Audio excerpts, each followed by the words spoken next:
ଜାମୁକୋଳି ଖାଇକି ମାଙ୍କଡ ମନ ବହୁତ ଖୁସି ହୋଥାଏ। ସେଇ ନଈରେ ଜଣେ କିଏ ଥିଲା? ଥିଲା। କୁମ୍ଭୀର କଣ କଲା? ଧୀରେ ଧୀରେ ଆସିକି ଏଠି ବସିଲା, ଜଗିଲା। ମାଙ୍କଡ ତ କଣ ଖାଉଥାଏ? ଜାମୁକୋଳି ଖାଉଥାଏ। କହିଲା ଆଚ୍ଛା ମଇତରେ ଗୋଟେ ଜାମୁକୋଳି ପକେଇଲେ ମୁଁ ଟିକେ ଖାଇବି। ଏ ମାଙ୍କଡ କଣ କଲା? ଜାମୁକୋଳି ଗୁଡା ଆଚ୍ଛା ନିଅ। ସେ ଖାଇଦେଲା ଜାମୁକୋଳିରେ। କହିଲା ଆରେ କି ମିଠା, କେତେ ମିଠା ହେଇଛି ଜାମୁକୋଳି। ଆଉ ମତେ ଟିକେ ଦିଅନ୍ତନି, ମୁଁ ମୋ ଘରକୁ ନେଇଯିବି, ମୋ ସ୍ତ୍ରୀ ଖାଇବ, ମୋ ଘରେ ମୋ ସ୍ତ୍ରୀ ଅଛି ହେଲା। ମାଙ୍କଡ କହିଲା ଠିକ ଅଛି ନେଇଯାଅ। ସେ ତାକୁ ଜାମୁକୋଳି ଦେଲା। ସେ ତାକୁ ଜାମୁକୋଳି ଦେଇଦେଲା। କୁମ୍ଭୀର କଣ କରୁଛି? ଘରକୁ ନେଇଗଲା। ତାପରେ କଣ ହେଲା? ନାଇଁ ମୁକା ବନେଇନି, ଏବେ ସେ ଯିବ। ତାପରେ କଣ ହେଇଛି?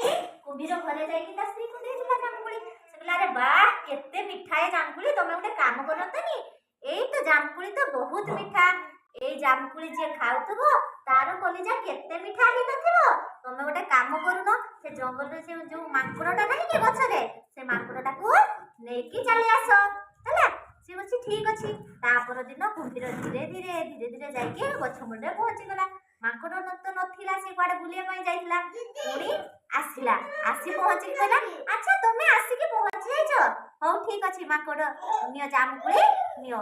କୁମ୍ଭୀର କହିଲା ମୈତ୍ର ମୁଁ ତମକୁ ଗୋଟେ କଥା କହିଥାନ୍ତି, ମୋ ଘରେ ତମ ମୈତ୍ରାଣୀ ଡାକିଛନ୍ତି, ଚାଲ ମୋ ଘରକୁ ଯିବା, ଦେଇକି ସେଠି ଟିକେ ସ୍ୱାଦିଷ୍ଟ ଭୋଜନ କରିବା ଆଉ। ମାଙ୍କଡ କହିଲା ଆଚ୍ଛା ମୁଁ ତ ଜାଣି ନାହିଁ କେମିତି ନଈ ବାହାରିକି ଯାଆନ୍ତି, ତେଣୁ ମୁଁ କଣ କରିବି? କୁମ୍ଭୀର କହିଲା ଠିକ ଅଛି କିଛି ଅସୁବିଧା ନାହିଁ, ତୁମେ ମୋ ପିଠିରେ ବସ, ଆମେ ପଳେଇବା ହେଲା। ମାଙ୍କଡ ପିଠିରେ, ଏ ଯୋଉ କୁମ୍ଭୀର ପିଠିରେ ମାଙ୍କଡ ବସିଲା। ଦି ଜଣ କଣ କଲେ? ଯାଉଛନ୍ତି ମଝି ନଈରେ। ମାଙ୍କଡ କହୁଛି ଆଚ୍ଛା କୁମ୍ଭୀର ଭାଇ ଟିକେ ଧୀରେ ଧୀରେ ଚାଲ, ନହେଲେ ମୁଁ ପଡିଯିବି, ମତେ ଡର ଲାଗୁଛି। କୁମ୍ଭୀର କଣ କହିଲା? ହଇରେ ବୋକା, ତୁ କଣ ଜାଣିଛୁ ଯାହା ଦେହରେ ହାତ ଥାଏ ମୁଁ କଣ ତାକୁ ଛାଡେ, ମୁଁ ତ ତାକୁ ଖାଇଦିଏ। ଆଜି ମୁଁ ତ ହୃଦୟଟାକୁ ଖାଇଦେବି। ମାଙ୍କଡ ପୁରା ଡରିଗଲା। ଡରି ଯାଆନ୍ତି କେମିତି? ସମସ୍ତେ ଟିକେ ଆକ୍ଟିଂ କଲ, କେମିତି ଡରନ୍ତି? କେମିତି ଡରିଗଲା।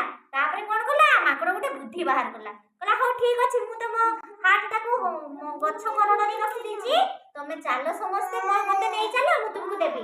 ଏମାନେ ଯେତେବେଳେ ଧୀରେ ଧୀରେ ଆସିକି ପହଞ୍ଚିଲେ, ମାଙ୍କଡ କଣ କଲା? ଧପାସ କିନା ଡିଆଁ ମାରିଦେଲା ଗଛ ଉପରକୁ। ନାଇଁ କଣ କଲା? ହଇରେ ବୋକା, ହୃଦୟ ନଥିଲେ କେହି ଜୀବ କଣ ବଞ୍ଚି ପାରେ? ଯା ମୂର୍ଖ ଯା, ଆଜି ମୋ ବୁଦ୍ଧି ଯୋଗୁ ମୁଁ ବଞ୍ଚି ପାରିଲି। ଏଇ ଗପରୁ ଆମେ ଆଜି କଣ ଶିଖିଲେ?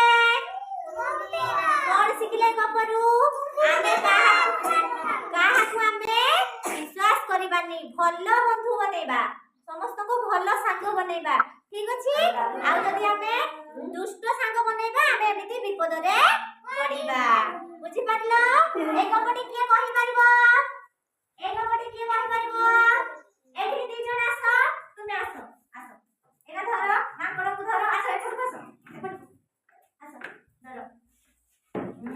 କିଏ ମାଙ୍କଡ, ତୁମେ ଆସ, ଯାଅ ତୁମେ କୁମ୍ଭୀରକୁ ଧର। ଏଥର କହିଲ ଗପଟା। ନଈ କୂଳରେ କଣ ଥିଲା? ଜାମୁକୋଳି ଗଛ ଥିଲା। ଜାମୁକୋଳି ଗଛରେ ମାଙ୍କଡ ବସିଥିଲା। ନାଇଁ ସେଇ ମିଠା ମିଠା ଜାମୁକୋଳି ଖାଇକି କୁମ୍ଭୀର ମନ ଖୁସି ହେଇଗଲା। ସେ କହିଲା ଚାଲ ମୋ ସହିତ ଯିବା। ନାଇଁ ନେଇ ସେଠି ଯାଇକି କଣ କଲେ? ତାକୁ ନେଇଗଲେ ନା ମାଙ୍କଡକୁ। ସେ ମାଙ୍କଡକୁ ମଝି ନଈରେ ଯେତେବେଳେ ନେଇ ଯାଇଛି, କଣ ହେଇଛି ସେତେବେଳେ? କହିଲା ଆଜି ମୁଁ ତୁମର ହାର୍ଟଟାକୁ ଖାଇଦେବି। ନାଇଁ ତାପରେ ଡରିଗଲେ। ତାପରେ ମାଙ୍କଡ କଣ କଲା? କହିଲା ମୁଁ ମୋର ହାର୍ଟଟାକୁ କୋଉଠି ରଖିଛି? ଗଛ କରୋଡ଼ରେ ରଖିଛି, ମତେ ସେଇଠିକି ନେଇ ଚାଲ, ଦେବି। ହଁ କିନ୍ତୁ ଯେତେବେଳେ ଗଛ ପାଖରେ ପହଞ୍ଚିଛି, କଣ ହେଇଛି? ଡିଆଁ ମାରିକି ପଳେଇଗଲା। କହିଲା ଯା